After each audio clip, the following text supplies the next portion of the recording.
Oi, gente, Shalom. Você que está aí acompanhando essa série Naamã, hoje eu vou trazer um tema que está na moda aí, o fit, né? E o tema dessa palavra é o fit de Naamã. Eu disse que esse capítulo do livro de Reis, segundo Reis, capítulo 2, versículo 5, tem muita coisa para ser extraído, assim como toda a Escritura, a gente pode extrair de toda a Escritura, mas esse tema, ele está à tona no momento, inclusive já tem outro vídeo aí no canal que eu não falo diretamente sobre esse tema, mas eu coloquei outro tema na mensagem, que é o Evangelho de Jesus não é apartheid, né? Mandela ou Daniel Malan.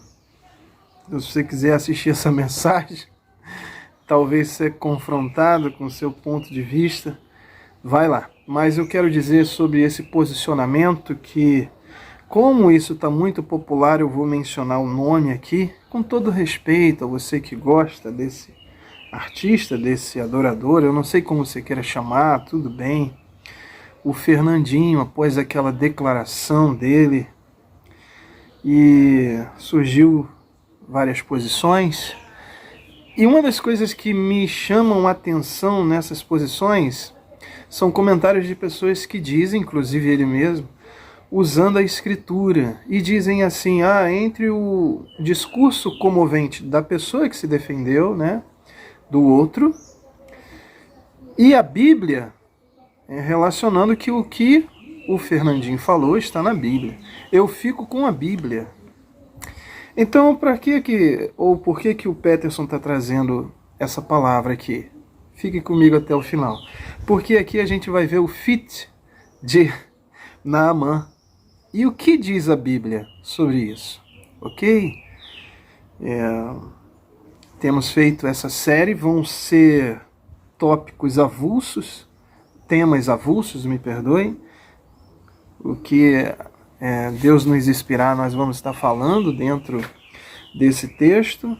Não tem uma sequência, né? A gente pode pegar o primeiro versículo como o último versículo deste capítulo, mas vamos extrair verdades aqui.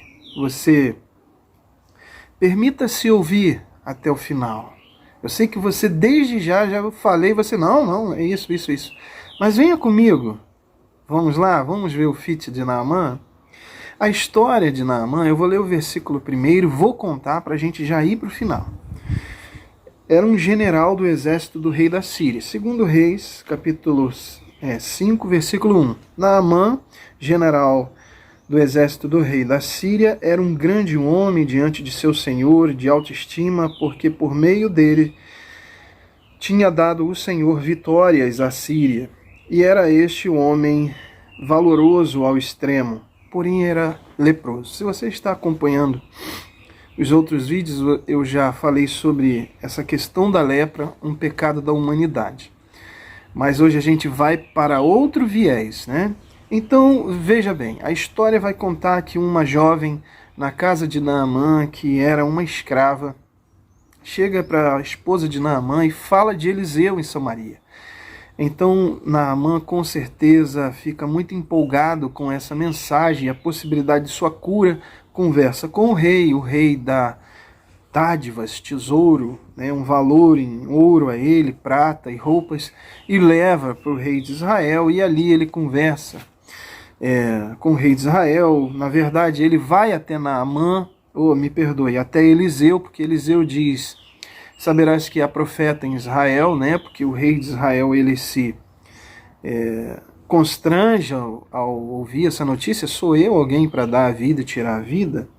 E Naamã vai até a casa de Eliseu, procurar Eliseu. Eliseu manda Geazi falar com ele: olha, mergulhe 7 vezes no rio Jordão e serás limpo de sua lepra. Com certo receio primeiro, uma certa retração a isto, não aceitando muito bem essa mensagem, todavia alguns dos seus criados novamente, seus escravos, eles... Uma cigarra pousou aqui do meu lado, na coluna. Eles dão um bom conselho, eu digo que é o símbolo da igreja, e Naamã mergulha 7 vezes, então ele fica limpo da lepra, ele fica curado.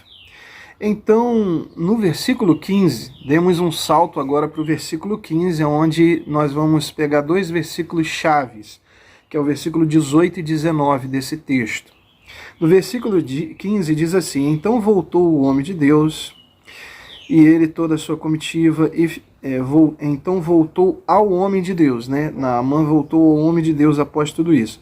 E ficou diante dele e disse: eis que agora conheço que não há outro Deus em toda a terra a não ser em Israel. Rogo-te, pois, que recebas algum presente do teu servo.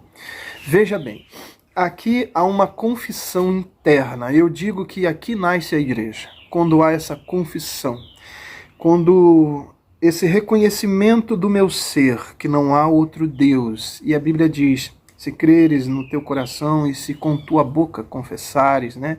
Então você vê essa composição acontecendo no ser humano. E aqui, nessa expressão de Naamã, ele reconhece Adonai. Eu tenho que usar a expressão lá do Antigo Testamento como único Deus. Nesse momento nasce a igreja. Entre aspas, ok? Se alguém queira refutar aí, entre aspas, nessa confissão eu reconheço agora que não há outro Deus. Naamã, então, nasce de novo tanto literalmente por sua pele, como espiritualmente agora na sua confissão. Ele reconhece Deus. Reconheço, pois, que não há outro Deus. Aqui há uma nova criatura nascendo. O seu espírito é recriado e agora ele quer esse Deus e ele reconhece que não é mais o Deus da Assíria, que é o Deus da terra, mas é o Deus de Israel. É Adonai, é o único Deus. É importante saber essa confissão. É importante saber que há uma mudança interna em Naamã. E ele quer dar dádivas. Você conhece a história, os seus presentes. Mas Eliseu disse: vive o Senhor diante do qual estou, que não aceitarei, nem que não aceitarei. Ele importunou para que tomasse, mas ele recusou. Eliseu recusou. A gente vai estar falando sobre isso em outros temas aí, né? Essa aqui a gente mais tarde vai ver sobre Geazi, que é a igreja que teoricamente fala graça, mas vive na lei e aceitando subornos. A igreja entre aspas, porque a verdadeira igreja do Senhor são pessoas que são compradas e lavadas no sangue de Jesus Cristo. É a noiva do Cordeiro, essa é pura. Quando a gente fala isso é para uma compreensão, ok? Eu vou estar falando disso daqui, se prepare. A chapa vai esquentar. Eu sei que há muitas pessoas que não vão concordar e a gente pede paz a Deus. Senhor, traga paz ao meu coração e que eu possa falar aquilo que tu tens colocado nesse tempo dentro de mim, ao teu povo, para aqueles que de bom grado vão ouvir a tua palavra e sem problemas em você não aceitar. Amém? Então, Naamã insiste que ele receba esses presentes, o que ele trouxe, mas Eliseu não recebe. E Naamã então disse: se não aceitas, então rogo-te que da terra de Israel se dê ao teu servo que possa carregar um par de mulas, porque daqui em diante teu servo não sacrificará holocaustos e nem sacrifícios a outros deuses, a não ser ao Senhor. E aqui a palavra Senhor é o Deus de aliança. É interessante isso. Agora ele diz: aquele com quem eu tenho aliança, Javé. E esse pouco de terra, uma das viés de interpretação é assim: aqui eu faço o meu altar diante de Adonai, a terra de Israel, o único Deus, ok? Desculpa. O texto segue, e agora o versículo para a nossa extração do tema, o fit de Naamã. E agora Naamã diz assim: nisto, ele diz a Eliseu, que aqui nesse texto é uma figura de Jesus, ok? Uma figura de Jesus Cristo. Nisto perdoe o Senhor, veja S maiúsculo, ao teu servo, que quando o meu senhor, o rei da Síria, entrar no templo de Rimom para adorar e ali se apoiar sobre a minha mão, e eu também tenha que me inclinar no templo de Rimom, e se no templo de Rimom eu me inclinar, o Senhor perdoe nisto ao teu servo. Perceberam que Naamã está dizendo, olha, eu tenho que voltar para a Síria, é minha terra, a minha família está ali, a comunidade, eu estou inserido, não é um lapso, né? Rompo com tudo. Não. Então, Senhor, perdoe, quando o rei entrar no templo de Rimom, outro Deus, e ele se ajoelhar e se apoiar sobre mim, e quiser que eu se ajoelhe a Rimom, perdoe isto a teu servo. Se no templo de Rimom eu me inclinar, outro Deus, Senhor, perdoe isto a teu servo. Versículo 19, e Eliseu disse, vai em paz.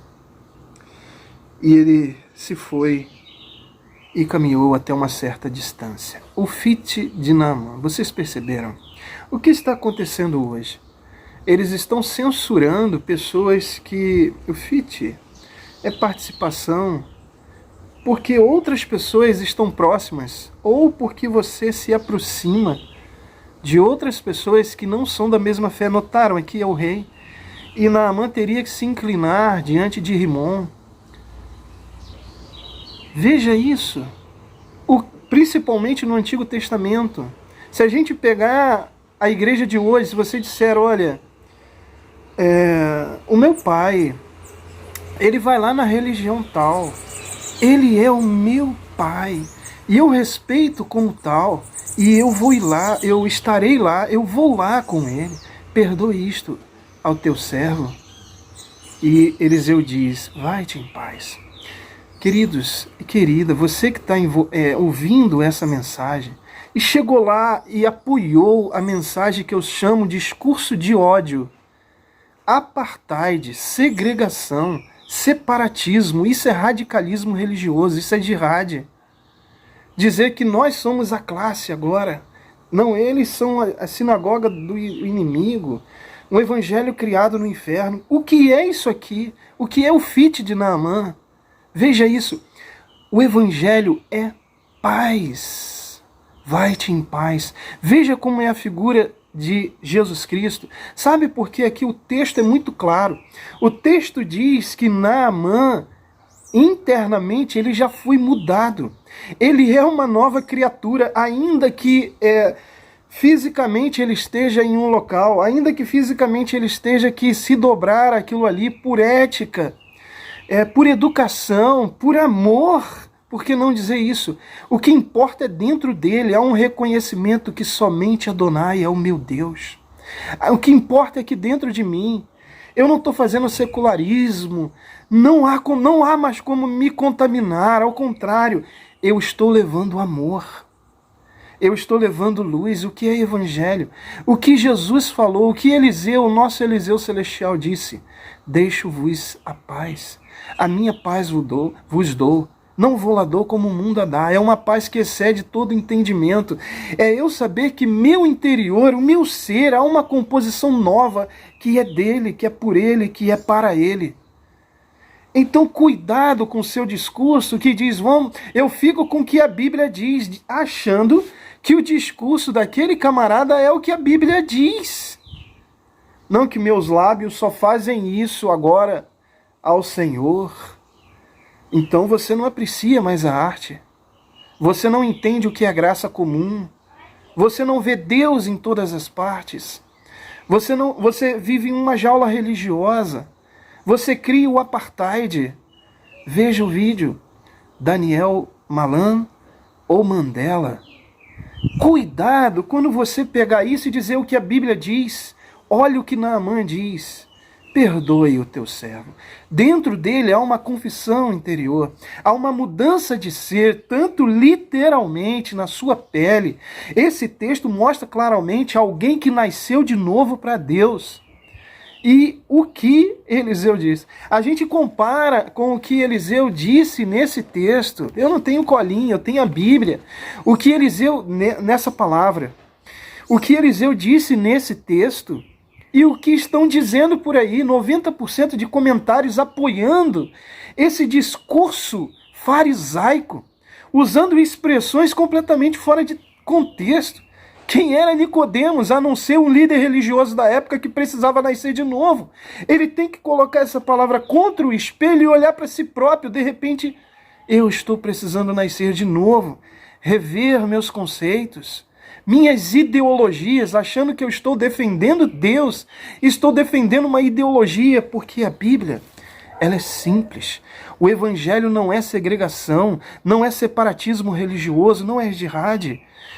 Jesus disse, vós sois o sal da terra, vós sois a luz do mundo. O que é isso? Por que ele disse isso, a não ser porque na época as classes religiosas viviam separadas? E ele disse, não faça isso, em outras palavras, vós sois o sal. Se vocês se separarem, vocês perdem sua essência.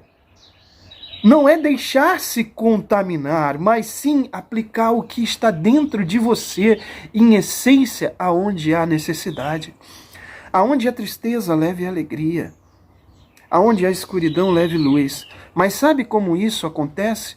Não é em discursos separatistas, não é em posições radicalistas, mas quando você é gentil, mas quando você é amoroso, mas quando a simpatia flui dentro de você, a compreensão, a solidariedade, a amizade, e você pregou o Evangelho. Nisso, você mostra quem é Jesus. Não dizer você não. Isso é um Evangelho criado no inferno. O que é isso? Então, vocês que estão dizendo eu fico com o que a Bíblia diz e o que a Bíblia diz nesse texto. O Fit de Naamã, ele teria que estar com o rei da Síria. Ele teria que se dobrar diante de Rimon.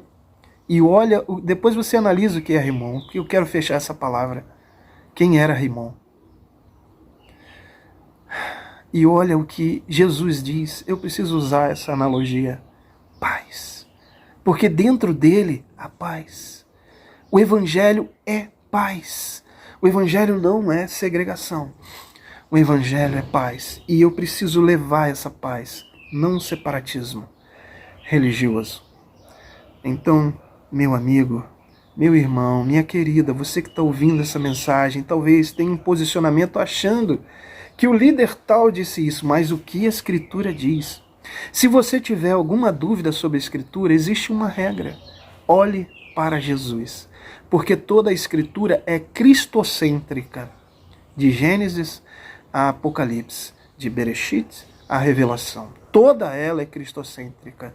Eu esclareço todas as minhas dúvidas na pessoa de Jesus Cristo. E o que ele fez? Separatismo religioso? Ao contrário, ele censurou aqueles que faziam isso. E ele foi até aquelas pessoas. Ok?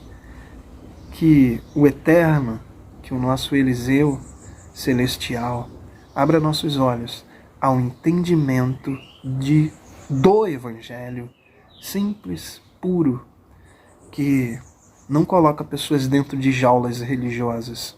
Não. Mas se o Filho vos libertar, verdadeiramente sereis livres. Shalom.